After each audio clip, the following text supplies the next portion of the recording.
કેમ છો મિત્રો? ગુડ મોર્નિંગ, જય શ્રી કૃષ્ણ, હર હર મહાદેવ. તો ભાઈ અત્યારે આપણે સવારના પોરની અંદર રેડી થઈને આપણે જવાનું હતું શૂટિંગમાં. તો એ પહેલા નીચે આવ્યું તો મમ્મી આપણે આપણું બ્રેકફાસ્ટ બનાવી રાખ્યો હતો. તો ભાઈ વઘારેલા બટકા અને ચા દૂધ પીને આપણે નીકળી ગયા છીએ શૂટિંગમાં જવા માટે. શૂટિંગમાં જતા હતા ત્યાં રસ્તામાં યાદ આવ્યું કે ભાઈ આપણને તો આપણી ગાડી લેવા આવે હતી. તો ભાઈ આપણે બેસી ગયા ગાડીની અંદર અને આપણે નીકળી ગયા શૂટિંગમાં જવા માટે. શૂટિંગનો રસ્તો હતો આપણે એરપોર્ટ વાળો રસ્તો હતો, કેમ કે અમારું શૂટિંગનું લોકેશન હતું જે ડુમસની હવેલી આવેલી છે, સમર પેલેસ, એનું નામ છે સમર પેલેસ જે છે એનું ત્યાં શૂટ કરવાનું હતું. એટલી જ વારમાં અમે લોકેશન ઉપર પહોંચી ગયા. આ જો ટન થઈ ગયા ભાઈ, અને ત્યાં શૂટિંગનો સેટઅપ રેડી કરી લીધો.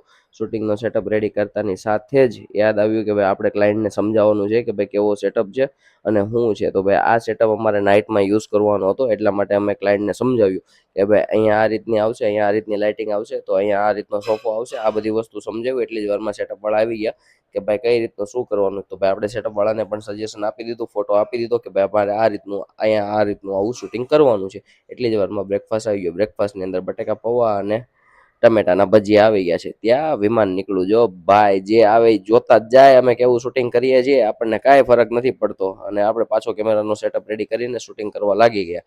શૂટિંગનું આખું લોકેશન જુઓ, આ જ હવેલી છે જ્યાં આપણે શૂટિંગ કરીએ છીએ. પાછો બપોર વાગતા જ અમે જો શૂટિંગનો સેટઅપ રેડી કરી લીધો. ના આવી ગયા આપણે પાછો શૂટિંગનો સેટઅપ રેડી કરી લીધો જે સાંજે આપણે જ્યાં શૂટિંગ કરવાનું હતું એ.